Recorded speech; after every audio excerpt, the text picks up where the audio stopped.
dan halo Farmameds.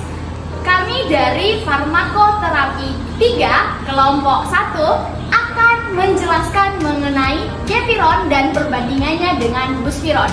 Nah, tapi sebelum itu nih, ada pepatah yang mengatakan bahwa tak kenal maka tak sayang. Oleh karena itu, setelah saya memperkenalkan ini, saya akan memperlihatkan anggota kelompok kami.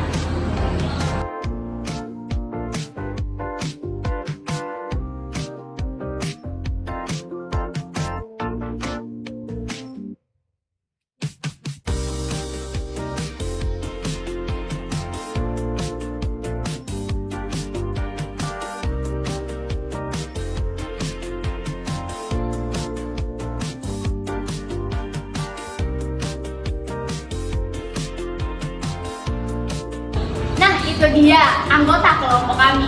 Berikut kami langsung masuk aja kepada penjelasan mengenai gepirone dan perbandingannya dengan buspirone. Check it out.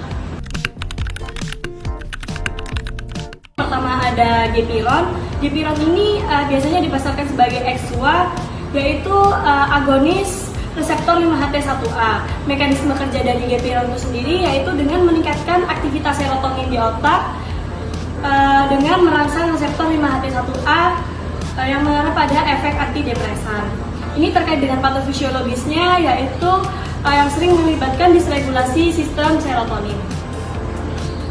Buspirone juga merupakan agonis parsial 5-HT1A yang digunakan sebagai ansiolitik. Selain itu, buspirone mempengaruhi dopamin dan norepinefrin yang memberikan efek tambahan dalam pengobatan kecemasan. Di Indonesia, buspirone digunakan sebagai ansiolitik. Perbedaan utama dari gepirone dan juga buspirone terletak pada spektrum fase klinis mereka, di mana gepirone diindikasikan untuk depresi dan buspirone diindikasikan untuk kecemasan.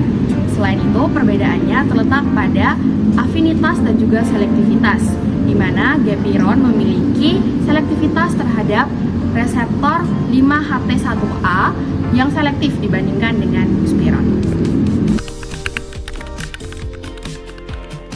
Yang berikut terkait dengan hasil uji klinik. Jadi gepirone sendiri ini telah menjalani beberapa fase uji klinik. Yang pertama ada fase 1, di mana fase ini memeriksa keamanan dan juga farmakokinetika dasar pada sukarelawan yang sehat.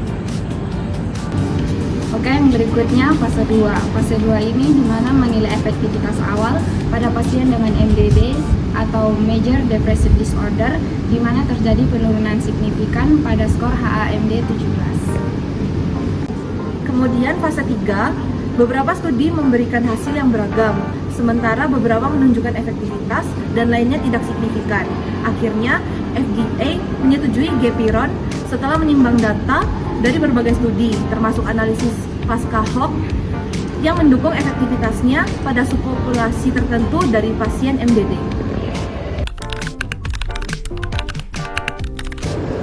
Efek samping umum gepirone termasuk pusing, mual, insomnia, nyeri perut, dan dispepsia. Efek samping ini lebih sering terjadi dibandingkan dengan placebo. Gepirone tidak boleh digunakan oleh individu dengan sindrom cuti panjang kongenital, gangguan hati berat, atau mereka yang sedang menggunakan inhibitor CYP3A4 yang kuat atau MAOI.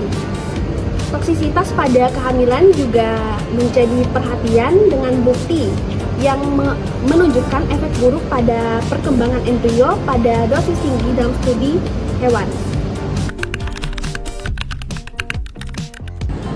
Oke, sekarang kita langsung masuk aja kepada kontraindikasi dan monitoringnya. Nah, untuk gepirone sendiri ini dia dikontraindikasikan oleh pasien yang seperti apa? Dikontraindikasikan untuk pasien dengan adanya gangguan depresi berat seperti bipolar dan juga gangguan jantung berat. Nah, apa sih yang perlu dimonitoring? Dari kontraindikasi ini kita bisa melihat kalau pasien dengan gangguan jantung berat, kita akan memonitoring parameter-parameter yang berkaitan dengan jantung. Nah, selanjutnya gepirone sendiri ini dia dikontraindikasikan untuk pasien yang hamil. Kenapa? Karena gepirone ini ada pengaruhnya terhadap janin.